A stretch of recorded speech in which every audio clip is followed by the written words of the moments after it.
After 4 full days of lying in state, the coffin of Queen Elizabeth left Westminster Hall at 10:44 for the short journey to Westminster Abbey for a state funeral.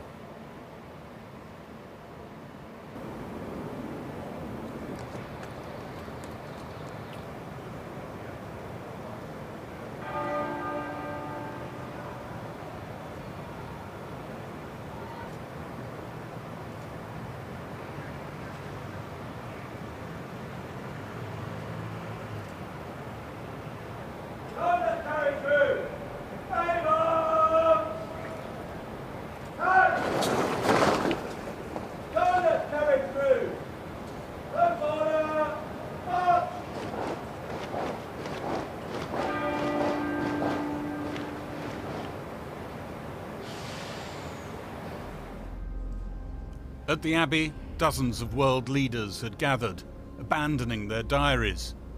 President Macron amongst them. President Biden given dispensation to use his bomb-proof car. But inside the Abbey, Commonwealth leaders and royalty took precedence. In the bottom of the picture, you see the US president ushered further and further back to row 14. Former prime ministers together again, as they were for the council proclaiming Charles king just over a week ago. Amongst the last to arrive at the Abbey, 2 of the Queen's great-grandchildren. Prince George, now second in line to the throne. Outside Parliament, the coffin on the state gun carriage, last used at the state funeral of Winston Churchill in 1965, pulled by tradition by naval ratings.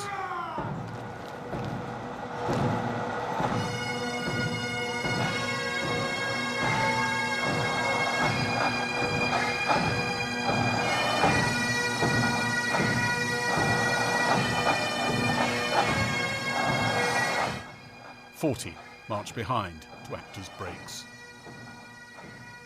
The Queen's children, and behind them her grandchildren, lined up to walk behind the coffin.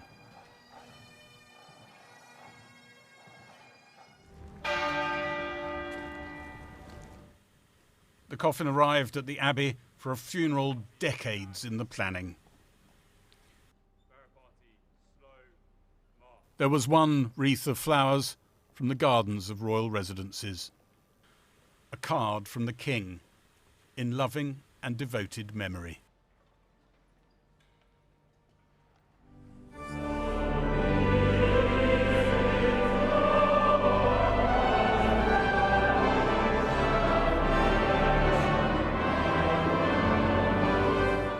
The hymns and the readings were all in line with the Queen's wishes. Liz Truss, who she appointed as Prime Minister 2 days before her death, read the second lesson. Lord, show us the Father, and it sufficeth us. Jesus saith unto him, Have I been so long time with you, and yet hast thou not known me, Philip? He that hath seen me hath seen the Father. Thanks be to God.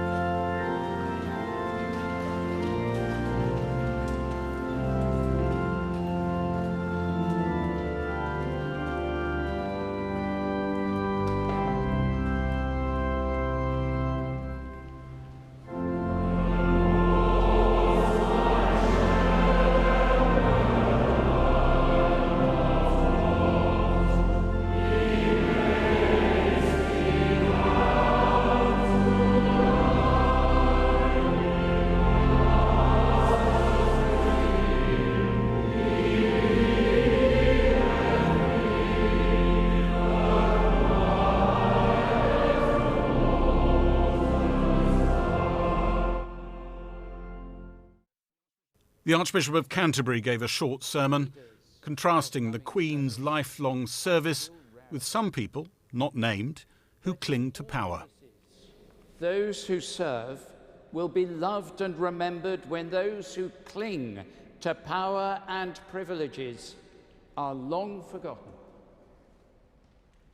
The grief of this day, felt not only by the late Queen's family, but all round the nation, the Commonwealth and the world, arises from her abundant life and loving service, now gone from us. She was joyful, present to so many, touching a multitude of lives. And we pray today especially for all her family, grieving as every family at a funeral.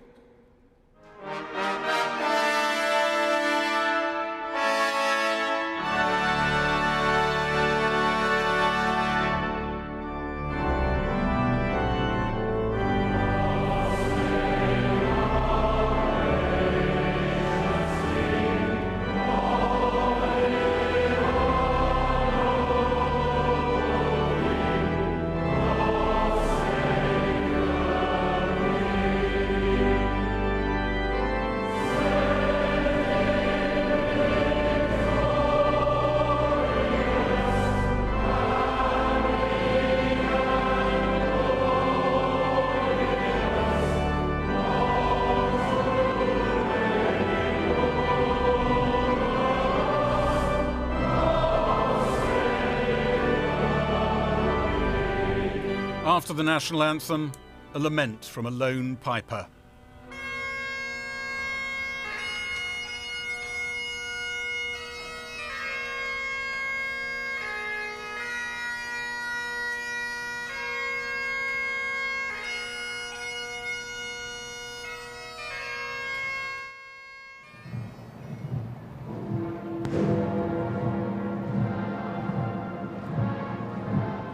And then the coffin processed out again to be drawn on the state gun carriage from Westminster Abbey to Hyde Park Corner.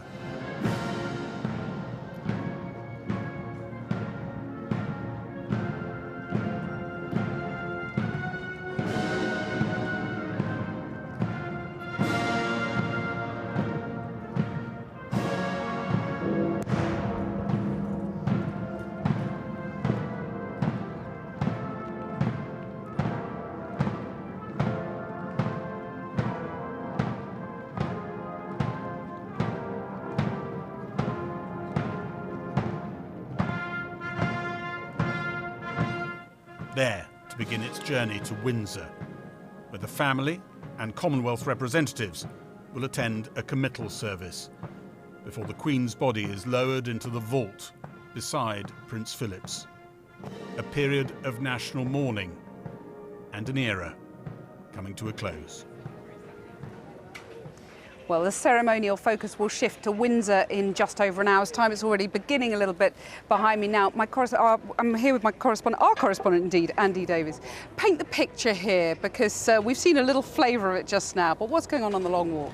Well, a scene like no other. I was on the Long Walk a short while ago, but just as I was leaving there to come up here just over an hour ago, you could hear the sort of distant sound of hymns echoing from the big screens down by the Long Walk, and then to my left the sound was being mirrored in a pub where everyone was sitting in silence watching the funeral service from Westminster. And so it happened at the next pub that I walked past, and the town felt suddenly like this sort of echo chamber of events in Westminster, foreshadowing what we're going to get here later today. The town is pretty busy. I mean, the flags are out, they're ubiquitous portraits of the Queen in shop windows, but it is, as you said, it's all the main event is at the Long Walk, and there are thousands of people down there at the moment. They've been coming in this morning. Some of them were there last night, bagging their places by behind the barriers there, and it has a sort of park festival feel. I mean, there are donut huts, burger huts down there, portaloos, long lines of portaloos, people having picnics by the horse chestnut.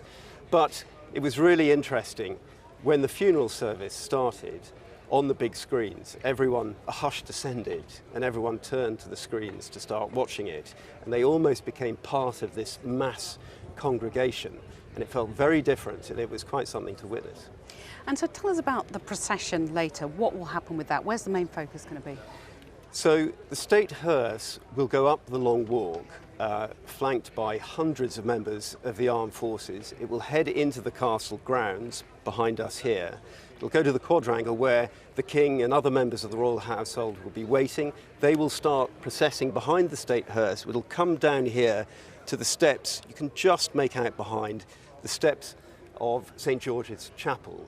The curfew bell will toll. The minute guns will fire, much like when Prince Philip's funeral took place here. And then the lament will stop, the music will stop, there will be silence. The coffin will be taken then into the chapel, into this chapel with such a deep history of buried monarchs, Henry VIII, Charles I. And there'll be a congregation in there of about 800. A lot of them will be members of the late Queen's household, past and present. And there'll be a service of commemoration, a committal service will take place then. And tell us, there's a moment in that committal service which is sort of heavy with symbolism, isn't there? This will be when the crown jeweller removes the imperial state crown, the orb and sceptre, from the top of the coffin. And that will be in a way to signify the parting of the crown from the Queen for the very first time. And then there'll be another moment when the Lord Chamberlain, the most senior official in the late Queen's household, he will break what's called his wand of office, a sort of white staff, and he'll then place that on the coffin to signify the end of his service for the late Queen. But I think the most poignant moment might come at the end when you have a lone piper in a doorway by the chapel who will play at the end of the service and then walk away, so the music gradually fades. Andy, thanks very much. More from us in Windsor later, but Matt, back to you now. Thanks, Kathy. Well, I can tell you that the state hearse with the coffin on board has just left Hyde Park Corner. It's travelling through the park and will then go down Queen's Gate and wind its way towards Windsor Castle, where it's due to arrive around 3 o'clock this afternoon. Of course, the streets have been lined by tens of thousands of people, and huge crowds have indeed flocked to central London. So many, in fact, that the police closed access to the public viewing areas for the funeral procession before 9 a.m. this morning.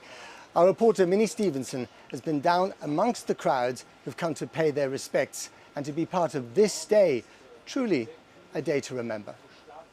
As you can see, thousands and thousands of people have come out to pay their final respects on the Mall. I think what's really interesting is that people have come from all over the world. A lot of Americans in the crowd who say they love the royal family. People have brought their kids, their next door neighbour, all just desperate to be part of it. And we've also met the Taylor family. Hello, how are you doing? Hello. Hi. Who, as you can see, are fully branded. Of course. Why did you want to be here this morning? We just wanted to be involved in this important part of history. We felt really emotional about it the last couple of weeks, and we wanted to bring the children and just show our support for the royal family and the Queen. And whose idea was it to wear for the family to go full flag?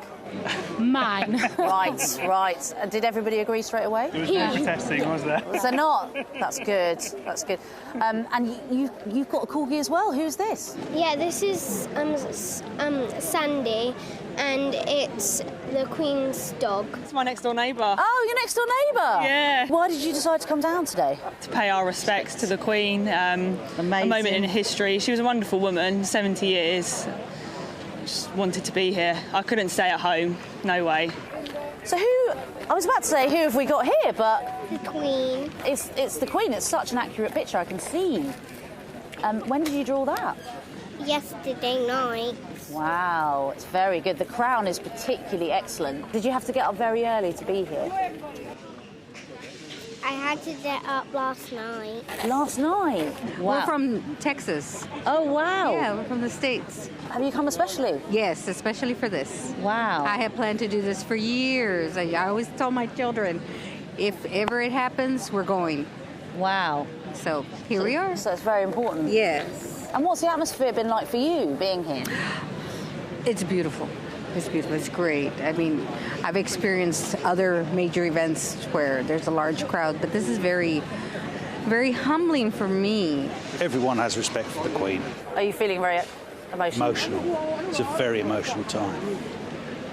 Well, as you just heard, people have come here for many different reasons, and they see it through very different lenses. Some people have brought their kids, some people have brought their next-door neighbours, but they've all here just to pay their final respects.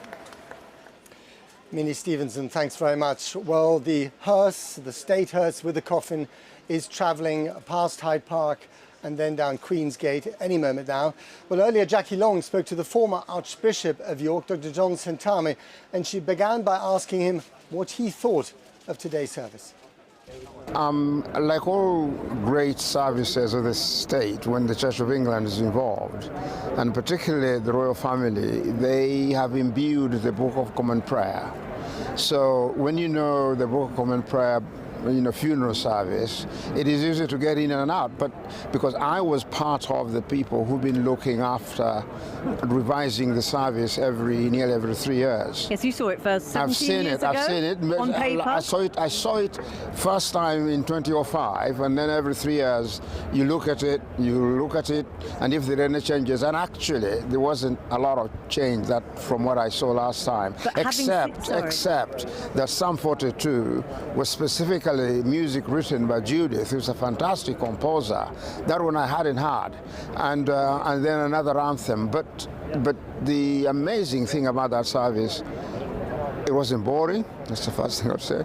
Secondly, it had a lot of feeling inside the abbey. Whenever we were singing hymns, it just felt as though you got the biggest choir in the world, and the organist and the director of music. I mean, the singing was just amazing, and the words. And the Queen didn't want it to be boring. No.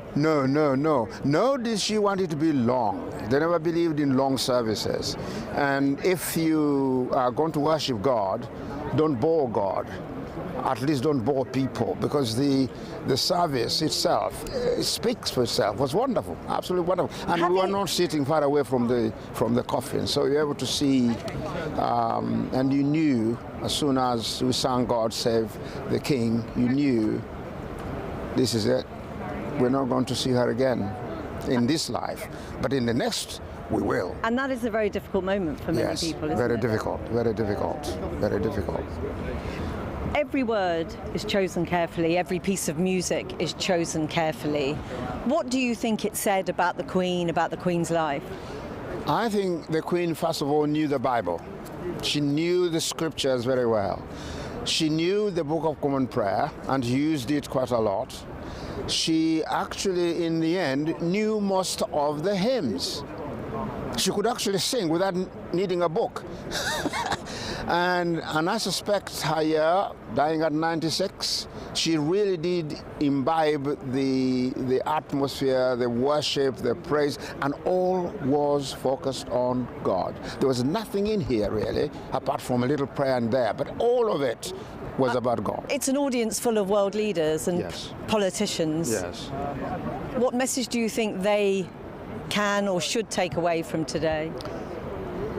Because the prayers were always thanking God for the commitment to service, the commitment to be dutiful, and a lot of world leaders, unfortunately, they think that power means lording it over other people, but it isn't. And the Queen, clearly, because dearly loved by the people, because of the way she lived, not because of what she said, the way she lived, could have been a challenge. I mean, every time I was in her presence, I was absolutely challenged, because you are finding somebody who is great, but actually humility was the thing that was driving her.